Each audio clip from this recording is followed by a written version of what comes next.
Well, I believe that having children around and being part of children's life is always part of God's work. And that fits into that Bible passage.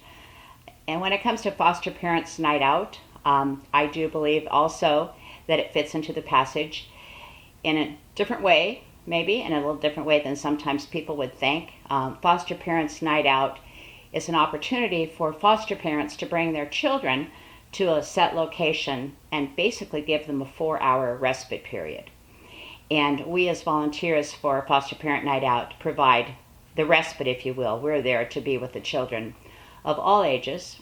So basically, this was actually, I was first introduced to it 2 years ago here at a rally Sunday that we had when we had all different kinds of tables set up. It's the first time I'd have heard of it. It's located in a church, a Lutheran church in Happy Valley. I believe there's other churches that host these events in the Portland metro area.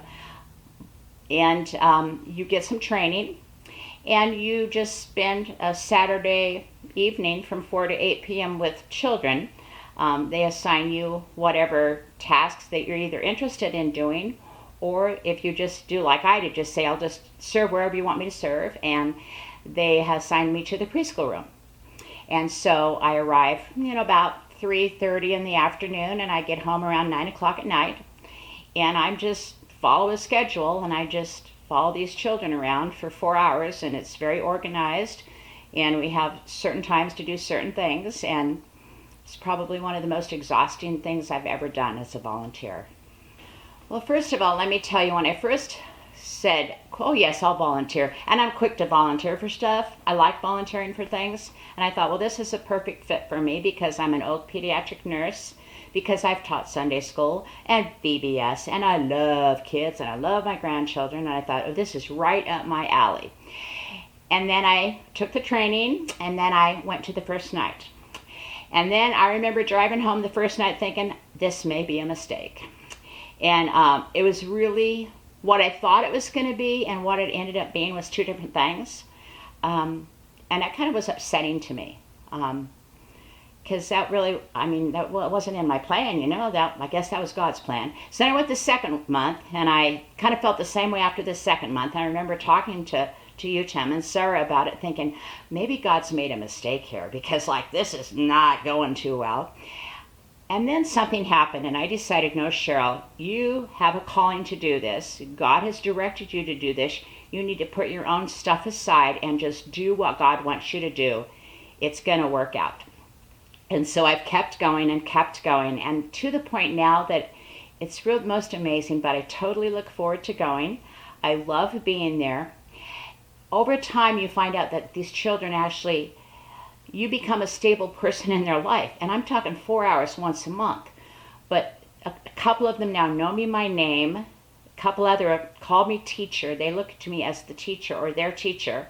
And it's like the first time somebody called me their teacher, I just about cried, because I thought, this is unbelievable to me that you could know me for such a short period of time and have a relationship with me. And then it has occurred to me that children in foster care, they didn't ask to be born into the nest they were born into. And if I can have the privilege of loving on them, especially loving on kids that sometimes aren't very lovable, and if I can be that beacon for them, then that's really what I need to be. Awesome. I feel very strongly about that now, that it's a super duper ministry. Now, trust me, it's not for everybody, and I know that. You got to be good at running, at least if you're in the preschool room, because we have runners, and they just take off, and we got to go running after them. So, and yet it's really, really very rewarding at the same time. Well, I want to say this. I don't know that much about foster care. I've not had experience with foster care. I don't understand how these people do it 24 hours a day, 7 days a week. I don't understand how they do it. I truly don't. I don't know that I could. It's the energy that it takes to do what we do it's really pretty profound, I have such the utmost respect for anyone who takes in foster children. I think that's just such a noble thing, and it's just a wonderful calling to be able to do that,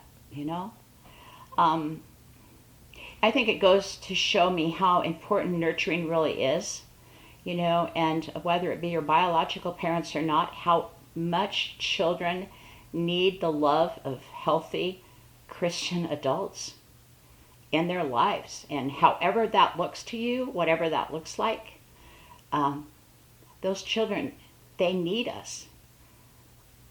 That I think it's really important for all of us, no matter what our roles are, no matter how we want to adopt, or no matter what we want to do as far as volunteering or serving our community, serving people either inside our church or outside this building.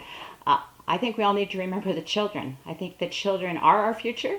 There's not a doubt in my mind. And if we're not surrounded by children, I think we should be a little bit concerned about that, because I think we need children.